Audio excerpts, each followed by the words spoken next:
Jack Morgan sat in his prison cell with his back against the cold metal wall. The walls were smooth and dark, reflecting nothing. Outside his cell door, he could hear the heavy steps of the alien guards walking past every 20 minutes. He had counted. In here, counting time was one of the few things he could do to stay sane. The cell was 5 steps wide and 7 steps long. Jack had measured it by walking back and forth too many times to count. A simple bed, harder than rocks, sat against one wall. A toilet made of some strange metal that cleaned itself after use was in one corner. No windows, no view of space, just 4 walls and a door that would only open from the outside. Jack had been in the Obsidian Vault for 6 months now. 6 months since they captured him during the war with the Krilnar Empire. 6 months since Earth learned that humans were not alone in the universe. 6 months since he last saw blue sky and felt real air. The prison floated in space on a planet that had no star to orbit. It drifted through the dark void between systems, which made it impossible to find without special coordinates. The Galactic Council had built it here for exactly that reason. No one could find it. No one could escape from it. That's what the guards always said. "You humans," Commander Tark would say, his lizard-like head tilting to look down at Jack. His scales were green and blue and his eyes were yellow with slitted pupils. "You think you're clever. You think you'll find a way out. But this prison has held criminals for thousands of years. Species far older and smarter than yours have tried to escape. None have succeeded." Jack never answered back. He just listened and watched. That's how he had survived the war, by watching and learning. The guards thought his silence meant he was beaten, broken. They didn't understand that Jack was always studying them. During mealtimes, the prisoners ate together in a large hall with tables bolted to the floor. The food came from machines and tasted like nothing, but it kept them alive. Jack sat with the other human prisoners. There were 5 of them total. Sarah Blake sat across from him, stirring her gray soup with a metal spoon. "Another day in paradise," Sarah muttered. She had dark hair cut short and smart brown eyes. Before the war, she had been one of Earth's top engineers. Now she was prisoner 4472 in the Obsidian Vault. "Better than being dead," said Adam Chen, their resident doctor. He was older than the rest, with gray at his temples. He had been captured while trying to save wounded enemy soldiers. The council didn't understand why anyone would help their enemies.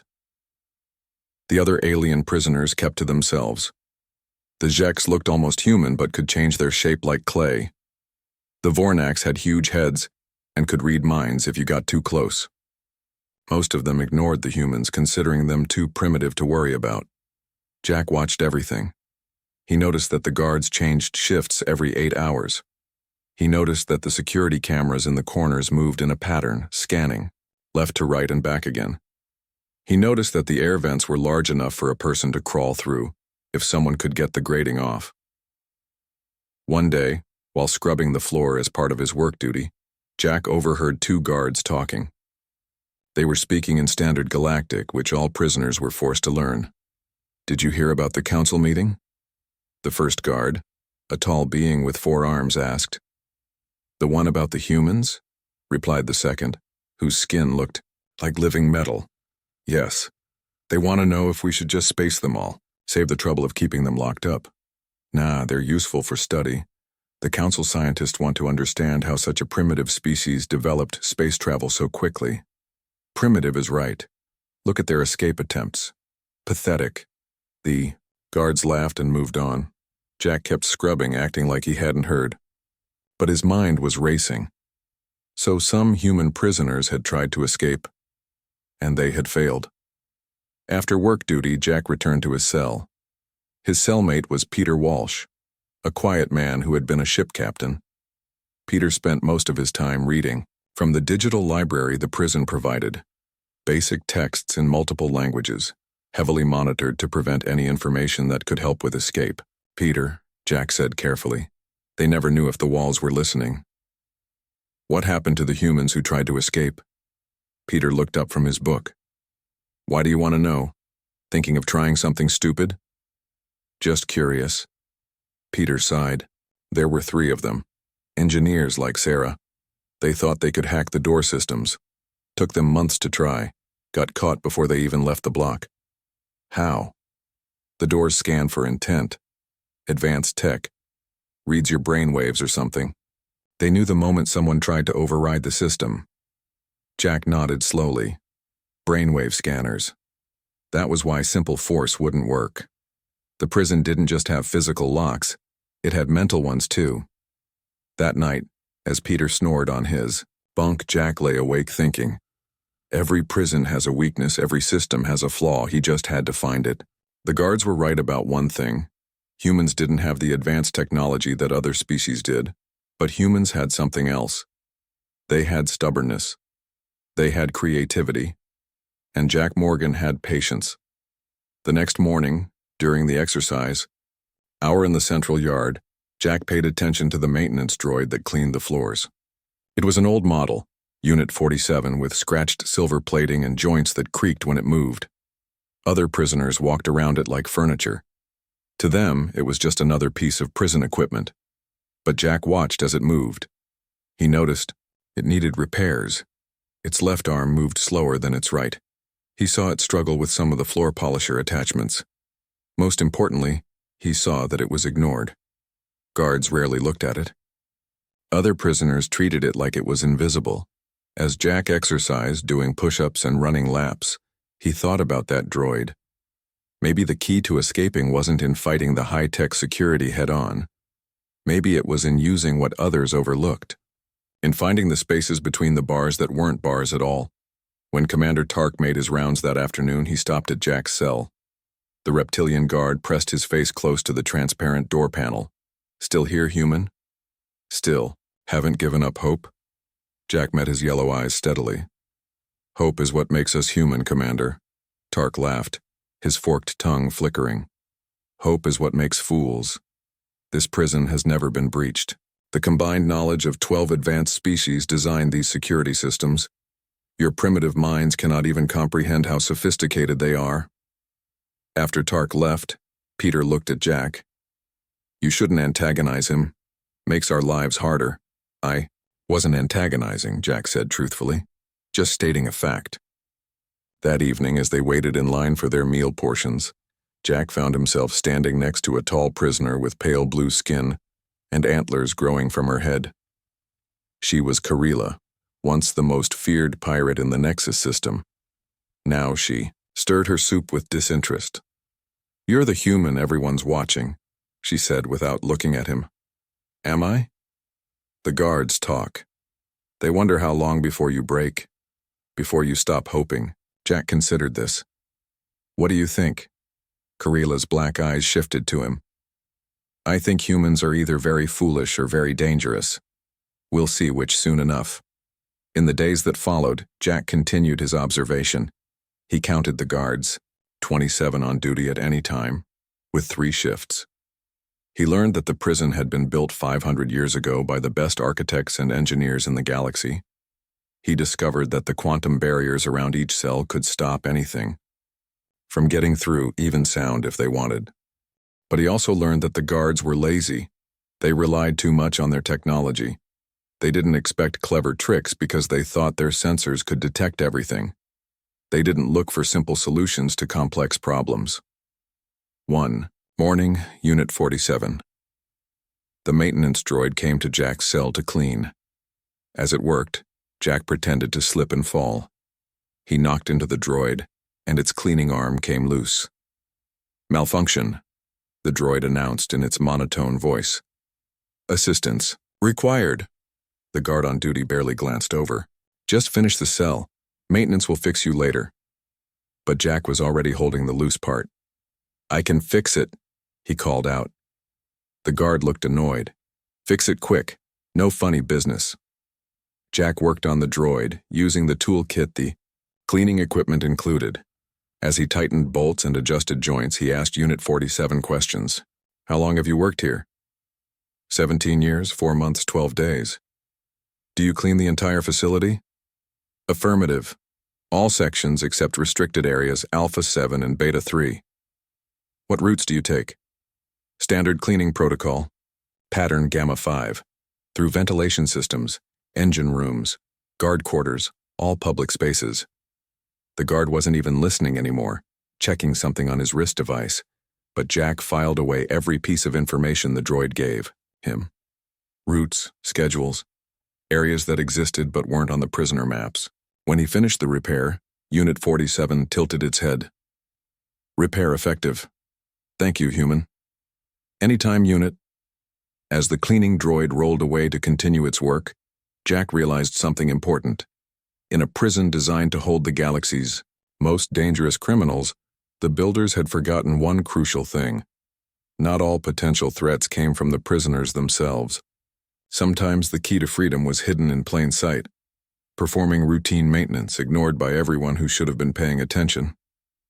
That night, as Peter read his book and the prison hummed with the quiet sounds of containment systems, Jack allowed himself a small smile. Commander Tark was right about something. The prison had never been breached. But that didn't mean it couldn't be. Every system, no matter how perfect it seemed, had flaws. Every guard, no matter how vigilant, had blind spots. Every creature, no matter how advanced, had habits that could be predicted and used. Jack Morgan might be human. He might be primitive by galactic standards. He might be one man against an entire system designed to hold him forever. But he was patient. He was observant.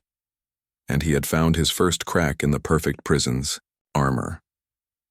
Now he just needed to turn that tiny crack into an escape route. And for that he would need help. The kind of help that 6 months ago would have seemed impossible. The kind that would require him to do what no prisoner had done before. Unite the impossible. The pattern started simple. Every morning after breakfast, Jack would accidentally bump into things around the prison complex. A table here, a cleaning cart there. Each time he'd notice where Unit 47, the maintenance droid, was scheduled to be. The guards thought he was clumsy. The other prisoners thought prison life was wearing him down. But Jack was learning the prison's rhythm. Sarah Blake caught on first. During their morning exercise, she fell into step beside him. "You've been watching the cleaning robot," she said quietly. Sarah was smaller than Jack, but her eyes were sharp. "Just passing time," Jack replied, not looking at her directly. "Right, and I'm just counting ceiling tiles." She moved closer as they walked. "I've been watching too. That droid knows things we don't. Saw it go through a vent yesterday that's not on any prisoner map I've seen." Jack stopped and stretched, pretending to work out a kink in his shoulder. "What else have you noticed? The quantum barriers around our cells, they operate on a specific frequency band. I recognized it from my engineering work. If someone could disrupt that frequency, the barriers would fail," Jack finished for her. They parted ways casually, each continuing their exercise circuit. But now Jack had an ally, someone who understood technology better than he did. 2 days later, during the communal shower time, Jack found himself next to Adam Chen. The doctor was thin from prison food, but his mind remained sharp. "Not many humans try to understand how alien biology works," Adam said, soaping his hair. "But I've been studying. The guards, the prisoners, they all have unique physiologies that affect how they interact with this place." "Like what?" Jack asked, keeping his voice low. "The lizard-like guards, they can only see certain spectrums of light. The telepathic Vornax prisoners actually have trouble reading human minds because our brain patterns are too chaotic for them to fully understand." Adam paused. "Makes you wonder what other blind spots exist in their perfect security." Jack digested this information. Every species had limitations. Even in a prison designed to account for multiple races, there were weaknesses. The next week, during mandatory mealtime, Jack approached Karilla the pirate. She sat alone, as usual, her blue skin and black antlers making her stand out even among the diverse prison population. "May I sit?" Jack asked. She looked up from her gray protein block. "Why would I want company from a human? Maybe because I fixed the cleaning droid you hate seeing broken. Maybe because I know you've been watching the guard patterns too." Karilla's black eyes narrowed. After a moment, she gestured to the empty seat. "Speak quickly. Guards don't like when prisoners talk too long." Jack sat. You're not the only prisoner planning something. But alone, we all fail. Together, maybe we have a chance. There is no together in the Obsidian Vault, Karila said. Every species, for themselves. That's how it's always been. That's why everyone fails, Jack countered. This prison was designed to keep us separated. They expect us to hate each other, to compete, to fail alone. Karila studied him. What makes you think you're different? Nothing.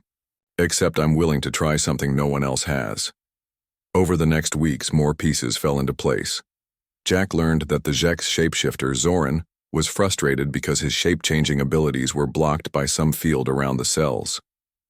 The Vornax telepath, Crix, complained to another prisoner that the mental dampeners gave him headaches. During a maintenance check of his cell, Jack overheard the technicians discussing the prison's power grid. It ran on 3 backup systems. If 2 failed, the third would activate. But there was a 0.7-second delay between backups, a slight window of vulnerability. In the library, Jack discovered something interesting. Being primitive, humans were allowed access to basic scientific texts that other, more advanced prisoners couldn't request. Among these was a book on fluid dynamics, and another on frequency modulation, subjects the other races considered too simple to be dangerous. Jack read everything he could. He practiced mental math. He drew diagrams in the shower steam that disappeared when the air cleared, all of this looking like harmless human curiosity to the guards. Sarah started sitting with him at meals more often. She'd whisper equations for quantum field manipulation. Jack would share what he learned about the guard rotations. They spoke in Earth references the translation software didn't always catch. Baseball innings for time periods, cooking terms for energy outputs. The solenoid valve in Section 4 has a resonant frequency of 2.7 gigahertz, Sarah said one day, pretending to complain about her food. If you increase the harmonic by 7%, the water pressure would spike, Jack finished, nodding. Water systems. Another thing the guards didn't pay attention to because they were automated. Unit 47 became Jack's unwitting friend.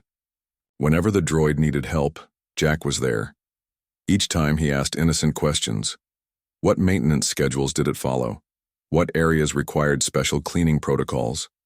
Were there backup cleaning routes in case of emergencies? The droid answered everything honestly. Why shouldn't it? Helping with maintenance was an approved prisoner activity. Asking questions wasn't forbidden. Emergency protocols require manual override from Central Command, Unit 47 informed him during one repair session. All automated systems locked down except life support and basic emergency lighting. Jack filed this away. Emergency protocols, manual overrides, basic lighting. One evening, Peter Walsh returned to their cell quieter than usual. "You've been busy," Peter said as he lay on his bunk. "Just trying to keep my mind occupied. With escape planning." It wasn't a question. Jack said nothing. "I was captain of a trading vessel," Peter continued. "Sailed between 7 systems. I know when someone's plotting a course." He turned to face Jack. "What do you need?" "What makes you think I need anything?" "Because no one escapes alone from the Obsidian Vault, and you're not the surrendering type." Jack considered. Peter had been here 8 months longer. He knew the prison's daily routines even better. "Navigation data," Jack said finally. "If someone did escape, they'd need to know where to go once they're out." Peter smiled, his first real smile in months. "I might remember a few trade routes, might know some places the Council doesn't patrol." During a group exercise session, Jack noticed Crix the Vornax telepath struggling with physical activities. His large head made balancing difficult. "Your people must have different exercise requirements," Jack commented, steadying the alien when he wobbled. Crix's huge dark eyes examined him. "You care?" "Survival is easier when we help each other." The telepath was quiet for a moment. "Your thoughts are loud, chaotic, but not hostile." He paused. "Your mind works differently than ours. It jumps around, makes connections we don't expect. Is that bad?" It makes you unpredictable. The guards don't like unpredictable. Jack helped Crix through a few more exercises before the guards noticed them interacting. But the seed was planted. The following week, Commissioner Tark announced a special inspection by the Galactic Council. All prisoners were to remain in their cells while dignitaries toured the facility. "They want to see the famous humans," Tark sneered as he announced it. "Wonder what advanced civilizations can learn from primitive prisoners." But Jack saw opportunity. During inspections, certain areas would be off-limits. Guards would be reassigned to escort duties. Security patterns would change. Temporary disruptions in the perfect system. He shared this information carefully, a word here, a gesture there. No direct communication. No suspicious gatherings. Just one prisoner independently realizing the same thing others were thinking. The day of the inspection arrived. 3 council members walked through the prison. A gas-based life form that needed a containment suit, a crystalline being that refracted light as it moved, and a traditional humanoid with too many eyes. They stopped at the human wing. Through the transparent door, Jack could see them gesturing, talking about primitive species and basic psychology. "Fascinating," the crystalline being said, its voice echoing. "Such simple minds, so easily contained." The council members moved on, but they left behind something valuable: time. A full hour while guards were distracted, while cameras were focused on the dignitaries, while the normal prison rhythm was disrupted. That evening, Carilla approached Jack in the dining hall. "Your council visit was informative," she said, cryptically. "Seems even perfect systems need special handling during important moments." "Even the most advanced ships need occasional course corrections," Jack replied in the same coded way they'd developed. "Indeed." She paused. "Navigation requires knowing all possible routes, even the unofficial ones." Their conversation ended when a guard passed, but the message was clear. Carilla was in. Back in his cell, Peter sat at the small desk provided to each prisoner. He slid a scrap of paper toward Jack. Trading ship manifests were allowed as educational material. On the back, written in tiny script, were coordinates, star maps, emergency beacon frequencies. "Just in case you take up sightseeing," Peter said innocently. Jack looked at the numbers. Routes that avoided council patrols, locations of old pirate supply stations, communication channels that might still be monitored by independent traders. The pieces were coming together. Allies, information, understanding of the prison systems, all gathered quietly, carefully, under the noses of guards who thought human ingenuity was a contradiction in terms. That night, as Jack lay in his bunk listening to Peter's soft snoring, he reviewed everything he'd learned. The prison was indeed sophisticated. Its security was multi-layered and robust. Escape would require perfect timing, multiple systems failing simultaneously, and cooperation between species who historically distrusted each other. In other words, it would require doing what the builders of the Obsidian Vault thought was impossible. Through the small feeding slot in their door, Jack could see a sliver of the corridor. Unit 47 passed on its nightly cleaning route, its joints still creaking from the repair Jack had done weeks ago. The droid paused briefly at each cell, its sensors checking for maintenance needs. Jack had read something in the engineering texts about old Earth air conditioning systems, how ancient humans had to manually maintain complex machines with simple tools, how they'd learned to find solutions to problems with whatever materials they had on hand. The guards thought human primitiveness was a weakness.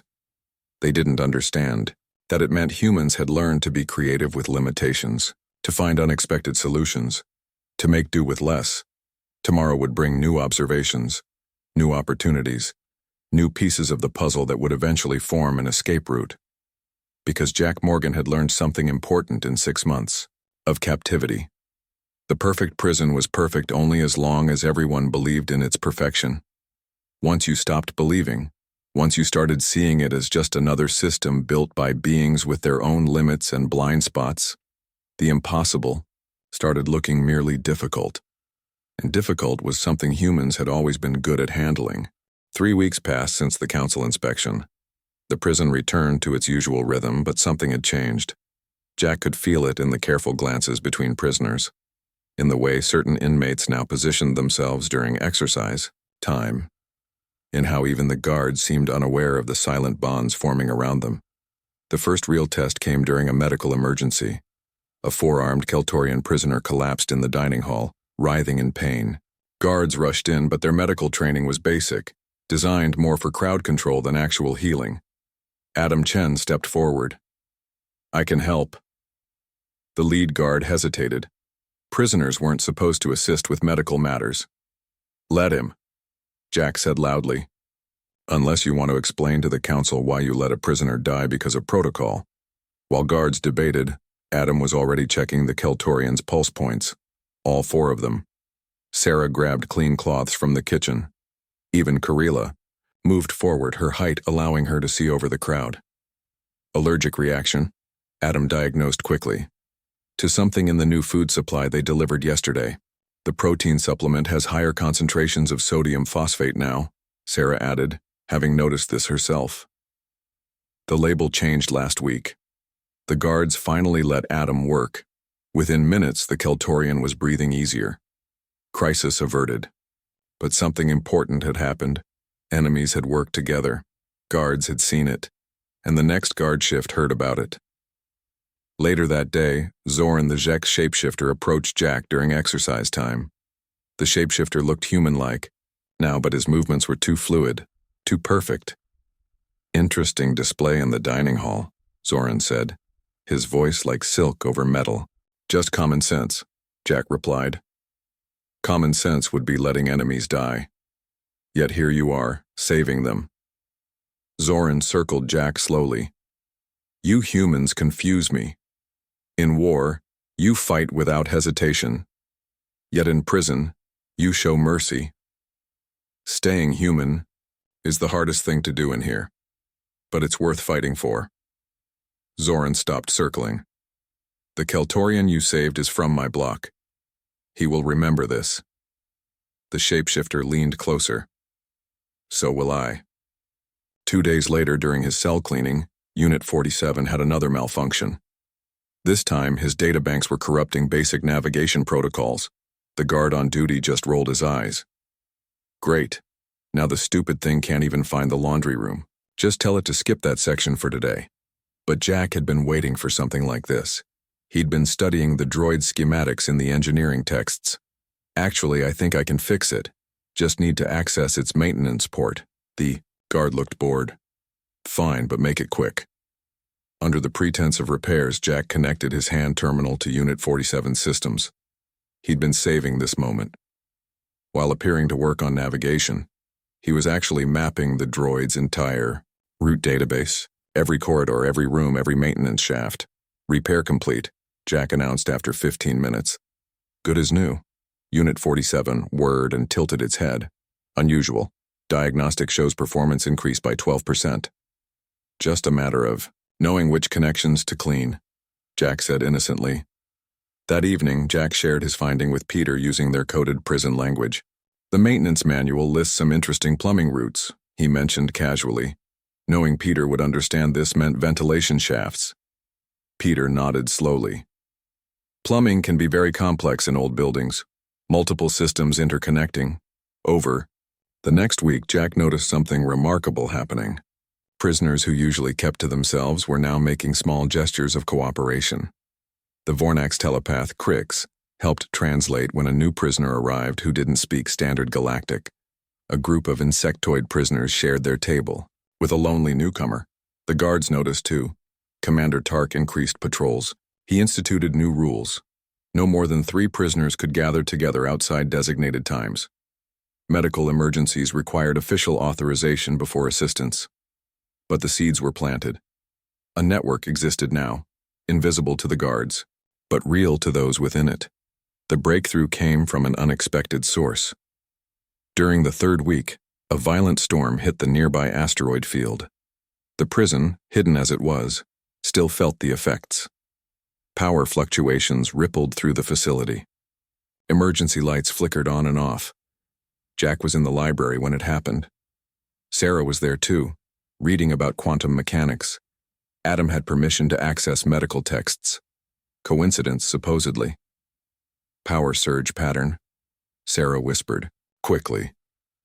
Looks like Sector Gamma 7 took the biggest hit.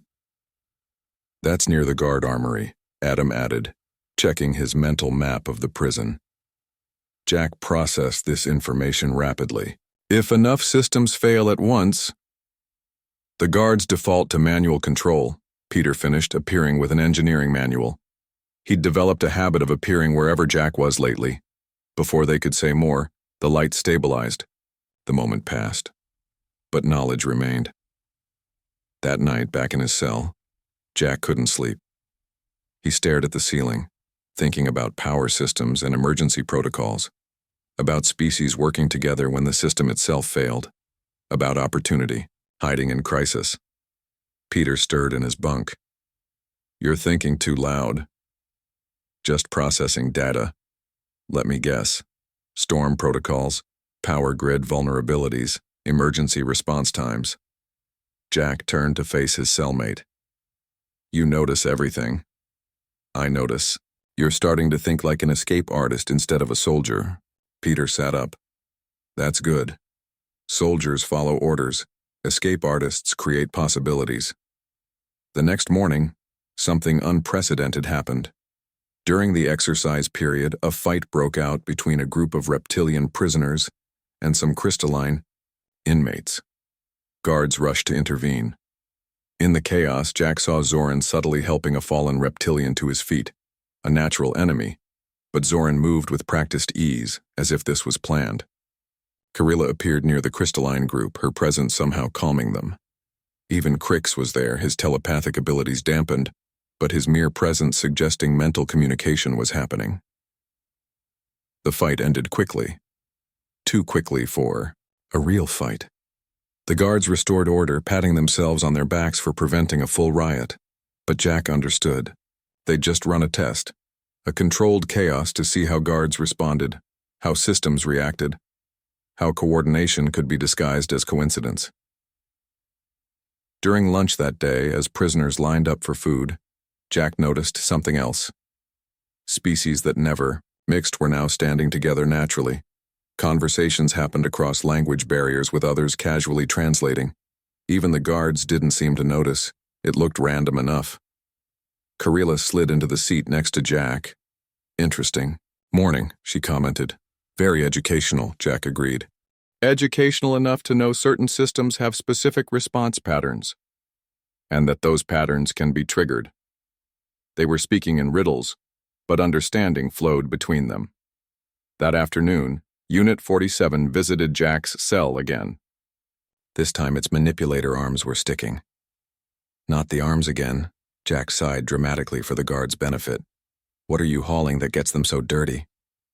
Standard maintenance includes cleaning corridor G47 and J19, the droid replied.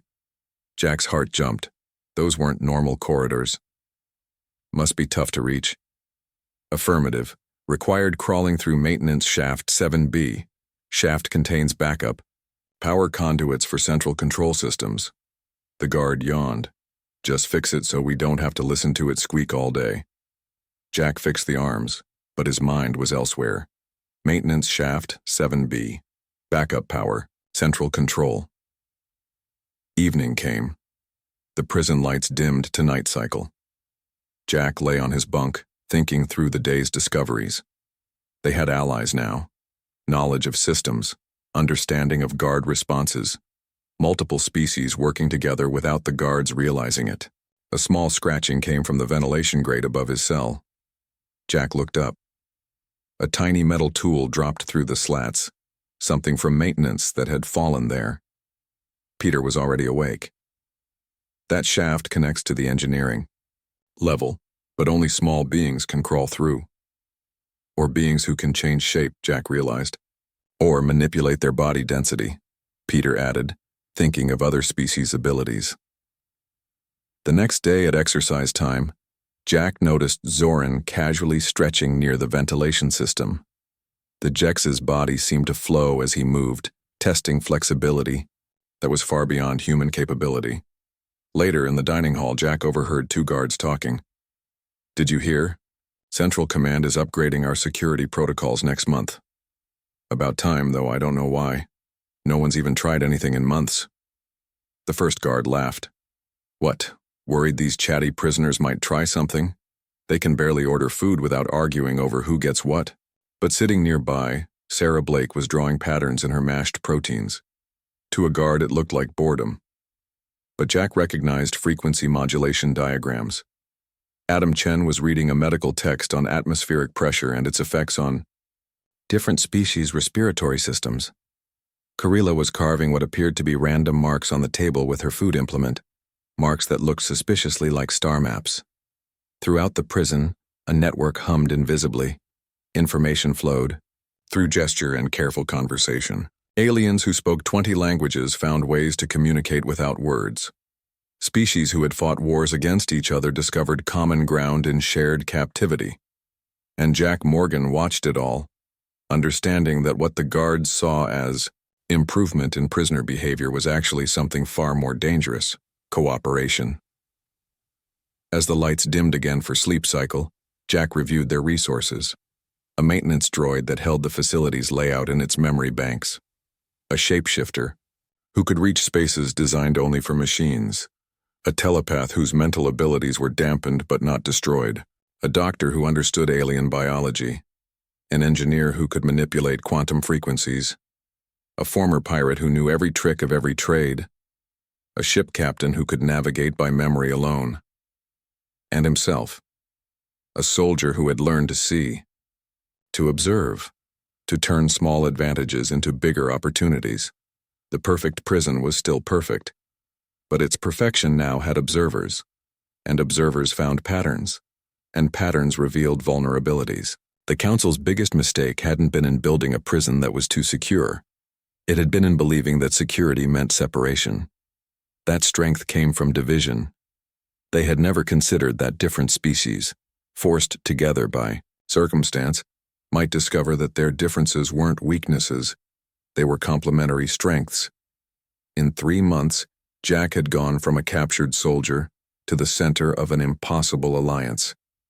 From believing escape was truly impossible, to knowing it was merely improbable, and improbable was just another word for worth trying.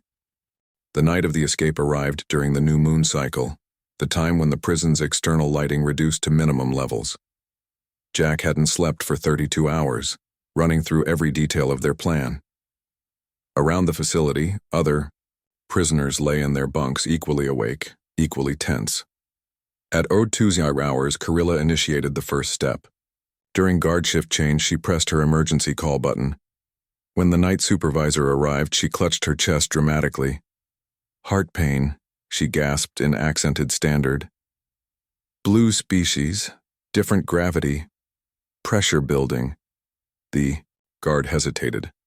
Medical emergencies required logging reports, possible council inquiry if a prisoner died. He activated the medical alert just as protocol demanded. 15 minutes later, Dr. Adam Chen arrived with 2 guards. While Adam performed his examination, the guards watched impatiently. Neither noticed when Adam's hand brushed against the security console near Karila's cell, leaving behind a small metallic disc, barely larger than a coin. In the ventilation system above, Zoran the shapeshifter had spent the past hour moving through maintenance shaft 7B. His body had thinned to a fluid mass that could flow through spaces barely 6 inches wide. Now he reached the central control junction where backup power lines converged. Across the complex, Jack received his signal, a double flash from Unit 47's status indicator, as the maintenance droid passed his cell. The droid wasn't supposed to clean this section at this hour, but a small programming adjustment had changed its schedule. "Showtime," Jack whispered to Peter. "Remember," Peter replied, "once we start, there's no going back. Either we make it out or we don't make it at all." "I know." At 0217, Sarah Blake began her part. From her engineering background, she'd memorized the quantum barrier frequency. As planned, she'd collected small amounts of metal from meal trays, maintenance items, anything she could gather without notice. Now she arranged these pieces near her cell door in a specific pattern. Adam finished his examination, and declared Karila stabilized, but in need of monitoring. The guards, reluctantly, agreed to check hourly instead of taking her to medical wing, exactly as planned. Once they left, Karila removed the metallic disc from where she'd hidden it and pressed it against her cell's barrier control panel. This disc was Sarah's creation, weeks of work fashioned from collected metal scraps and electronic components. It began emitting a harmonic frequency, disrupting the quantum barrier around Karila's cell. In Shaft 7B, Zoran reached the backup power systems. His shape-shifting body could conduct electricity in ways normal beings couldn't.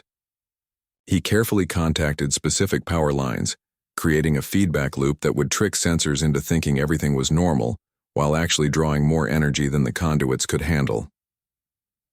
The clock hit 0221. Jack pressed his hand against his cell wall where Sarah had shown him. 3 taps. Pause. 2 taps. Their signal spread cell to cell, carried through vibrations only sensitive species could detect. From security monitoring, the night might have seemed normal. Prisoners sleeping, guards patrolling, systems operating, but those systems were beginning to feel strain. Power consumption in Wing Gamma increased by 0.7%. The tiny disk at Karila's cell drew energy, undetectable by standard sensors. Zoran's body acted as a living resistor, building heat in backup systems. At 0224, the first power fluctuation occurred. Lights dimmed momentarily. The main guard station logged it as a minor anomaly. They'd seen many such events during space storms and never worried about them. But in her cell, Sarah felt the quantum barrier weaken. She activated her metal array. The collected pieces, arranged in fractal patterns she'd calculated, began resonating with the disrupted frequency. The barrier flickered. Jack received another signal from Unit 47, 3 rapid blinks of its optical sensor. Time for Phase 2. Guard, Jack called out, slamming his hand against the cell door. Emergency, my cellmate isn't breathing. Peter lay, perfectly still on his bunk, holding his breath with practiced control. Years of swimming as a ship captain had given him impressive breath-holding abilities. The guard on duty rushed over, followed by his backup. They arrived just as Jack appeared to perform mouth-to-mouth resuscitation. He won't wake up, Jack said, frantically. I think it's his heart medication. He's been complaining about chest pains. The guards faced a dilemma. They could override cell security for medical emergencies, but it required log codes that traced back to them. If something went wrong, they'd be blamed. If they did nothing and a prisoner died, while they debated, power fluctuations increased. Now's 0226. The feedback loop Zoran created was reaching critical levels. I can help. Adam's voice came from behind the guards. He'd been checking on Karila when he heard the commotion. I've dealt with his condition before. The guards, trained to prevent escapes rather than manage medical crises, made their decision. They inputted their override codes. Jack's cell door opened. At that exact moment, Zoran completed his task. The power surge from backup systems exceeded safety thresholds. Emergency protocols engaged. As designed, the prison's sophisticated systems prioritized preventing electrical fires over preventing escapes. A 1/10 of a second decision made by quantum processors. Throughout the facility, quantum barriers flickered. Not all of them failed. The redundancies prevented that, but approximately 17% lost power for exactly 0.73 seconds, including Sarah's cell. She stepped through her door just as Jack stepped through his. 2 guards stood between them and freedom. Large guards, trained guards, armed guards. From the shadows, Crix emerged. The telepath's abilities were dampened, but not destroyed. He couldn't control minds, but he could project confusion, disorientation. The guards stumbled, their thoughts suddenly scrambled. Karila appeared from her section, her strength augmented by adrenaline. In her hands were 2 stunners, taken from guards assigned to escort high-risk prisoners for medical transport. She'd stolen them during the chaos of earlier emergencies, keeping them hidden with the skill of a former pirate queen. The guards fell silently, stunned rather than killed. Murder would bring every security force in the sector hunting them. Escape meant being clever, not brutal. More prisoners emerged, not all of them part of the plan, but seeing open doors, they joined, naturally. Chaos expanded exponentially. "Remember the route," Jack said quickly. Unit 47 appeared, its cleaned joints no longer squeaking. The maintenance droid would lead them through the maze of service corridors it knew better than any guard. Behind them, alarms began blaring. The security AI had detected multiple breaches, but emergency programming was forcing lockdown procedures. Containment protocols fought against fire safety measures. Systems conflicted with each other. They reached auxiliary shaft 7B. Too small, for most, but perfect for their needs. Zoran led the way, his fluid form moving faster than anyone thought possible. Sarah followed, carrying her homemade tools. Karilla helped lift those too large for the confined space. The shaft opened into ventilation control, then into Maintenance Bay 7, a repair station that connected to the hangar level. They'd researched this route meticulously, memorized every turn, every junction. At the hangar, they faced their biggest challenge. 6 security mechs guarded the few spacecraft stored there. These weren't guards they could stun or confuse. These were automated systems, deadly and efficient. "The power fluctuations," Sarah whispered urgently. "They're still happening. If we can overload the hangar grid..." Jack was already ahead of her. "Unit 47, Emergency Maintenance Protocol Gamma 9. Hangar needs full diagnostic scan." The maintenance droid, still operating on its altered programming, rolled forward. "Diagnostic commencing. Warning. Power irregularities detected throughout system. The mechs, programmed to protect the hangar but also to prevent damage from system. Failures faced a decision tree. Protect against intruders or preserve equipment from power surges?" As if on cue, another wave of fluctuations hit. Zoran had kept the feedback loops active, maintaining pressure on the entire electrical system. The mechs computed risk factors. They shifted from attack mode to system preservation. They turned their attention to stabilizing power fluctuations, rather than chasing prisoners. The group moved swiftly to the nearest ship, a council patrol craft designed for system inspections. Not the fastest, but easier to steal than military vessels. Peter's navigation expertise proved invaluable. While guards elsewhere were finally responding to alarms, he started the ship's pre-flight sequence using override codes he'd memorized from his trading days. The main hangar door was sealed, a quantum lock that would take minutes to open through normal protocols, time they didn't have. "Sarah," Jack commanded. "Your frequency disruptor?" She was already calibrating the device she'd built. "It's not designed for structures this large." "Then, we'll improvise." Jack turned to the group. "Everyone who can generate energy, heat, radiation, focus it here." Aliens with various abilities stepped forward. Karilla's strength. The electrical species from Block C. Even a being made of living crystal who could refract energy. Together, they created a concentrated blast of multiple energy types at the quantum block. Sarah's disruptor modulated the frequencies, creating harmonics that made the lock vibrate at its resonant frequency. The massive door shuddered. Warning sirens screamed. 30 seconds, Peter shouted from the ship's controls. Jack looked back at the maintenance shaft. Through the chaos, he could hear running feet. The guards would arrive soon. Would others, still inside? Would they hold security off long enough? The door cracked along its seal. Sarah pushed her device past its safety limits. The quantum lock, never designed to withstand such coordinated assault, shattered. The patrol craft lifted, off just as energy weapons fire lit up where they'd been standing. Jack counted heads as they cleared the hangar. All their core group had made it, plus 5 additional prisoners who'd joined the escape. Space opened before them. Freedom. But freedom meant nothing if they were hunted down immediately. "Navigation," Jack ordered Peter. "Already on it, course laid in for the Maelstrom Nebula. Dense radiation will mask our trail."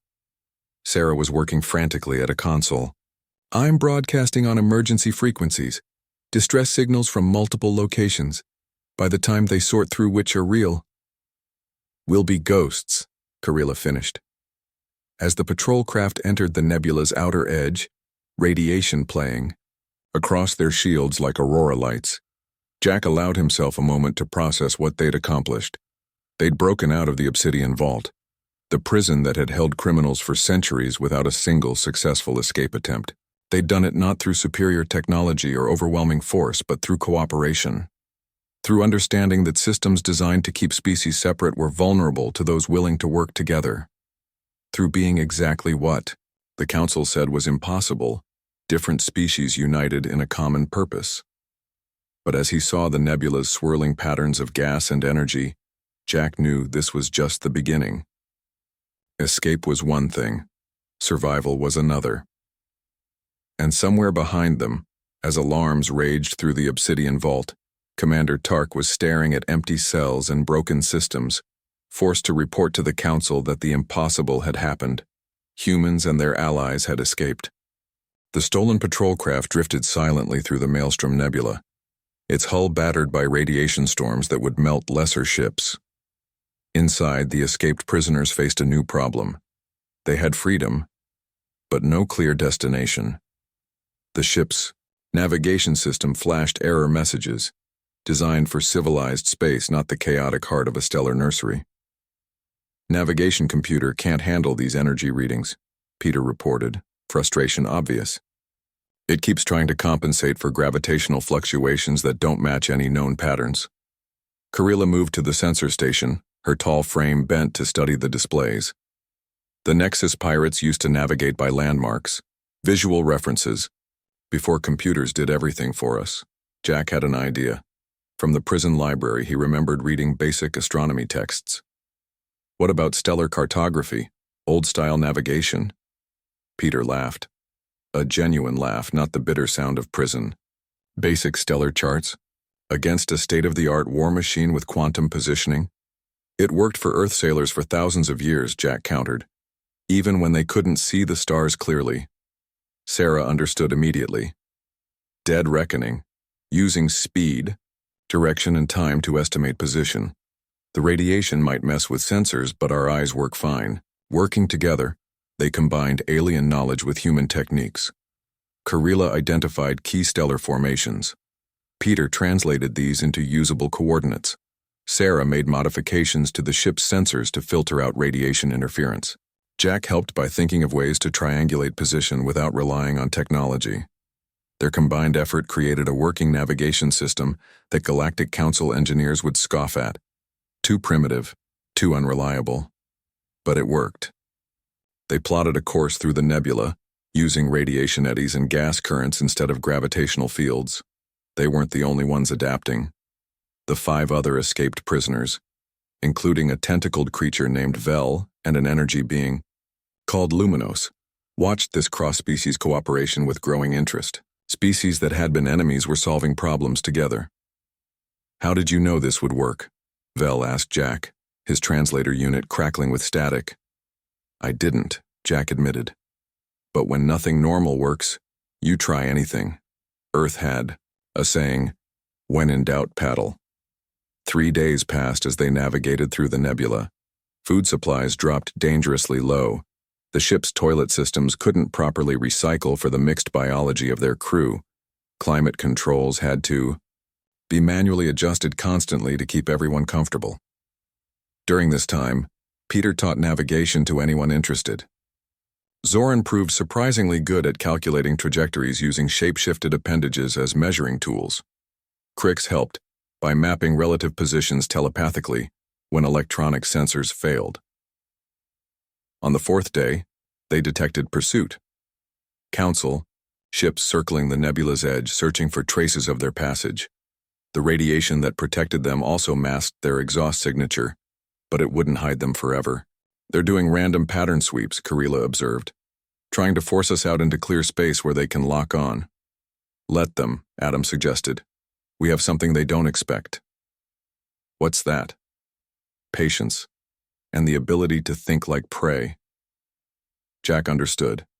Council tactics assume criminals will run in straight lines, take the fastest route out. But what if we don't act like criminals? They decided on a bold strategy. Instead of fleeing directly away from the Council forces, they would spiral deeper, into the nebula's core, a region considered too dangerous even for desperate fugitives. The deeper they went, the more violent the radiation storms became. The ship's shield struggled. Warning alerts beeped constantly, but as planned, Council ships stopped following. Their sophisticated systems couldn't handle the environment safely. This is suicide. Luminos flickered nervously. No ship survives. The core. No ship designed by the Council, Jack corrected. But we're not flying by their rules anymore. They manually rerouted power from non-essential systems. Disabled automatic safety shutoffs that would have prevented them from continuing. Used analog controls when digital systems faltered. Sarah even discovered that closing certain airlock segments and bleeding air into space created a protective bubble effect against radiation bursts. 3 more days brought them to the nebula's far side, a region the Council never patrolled because no sane fugitive would attempt such a passage. They emerged damaged but intact, in uncharted space beyond Council jurisdiction. Here they faced another decision. The ship needed repairs. Supplies were critically low. Where could a group of escaped multi-species criminals find refuge? Peter's smuggling contacts came through. There's a station, Next 17, officially doesn't exist. Built by independent traders who don't like Council regulations. The station orbited a brown dwarf star, camouflaged by radiation fields similar to the nebula. As they approached, they received a hail. Identify yourselves. State your business. Travelers in need of repairs. Peter responded carefully. And information. A pause. Then, we've heard rumors about a prison break, the Obsidian Vault. Their ship fell silent. Discovery could mean betrayal, capture, death. Depends, Jacka spoke up. Are those rumors considered good news or bad news out here? Laughter came through the communicator. Anything that gives the Council a bloody nose is good news. Dock at Bay 47, and welcome to free space. Next 17 was unlike any station Jack had imagined. Species from hundreds of systems mixed freely. Business was conducted in multiple currencies. Laws were negotiated on a case-by-case basis. It felt chaotic, to someone used to Council order, but it also felt free. While repairs began, they learned that news of their escape had spread quickly. The Council had tried to suppress it, but rumors traveled faster than official denials. Other prisoners throughout the galaxy were hearing about it, asking questions, wondering if escape was possible for them too. You've become something of a myth, the station's owner, a cybernetically enhanced human named Rita, explained over dinner. The Council says it never happened, but everyone knows it did. People are calling your group the Horizon Breakers. Because we broke through the horizon of the impossible? Sarah guessed. Because you showed that the horizon they draw isn't real, that there's more beyond their borders. During repairs, something remarkable happened. Their little group began to transform. They weren't just escaped prisoners anymore. They were a crew. Different species, former enemies, bound by shared experience and mutual respect.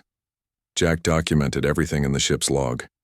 Every technique they'd used, every weakness they'd found in the Council's systems, every way that cooperation between species had overcome technological advantages. Karila suggested sharing this information carefully, not broadcasting it widely but making it available to those who needed it. The Council's power comes from everyone believing they're unbeatable.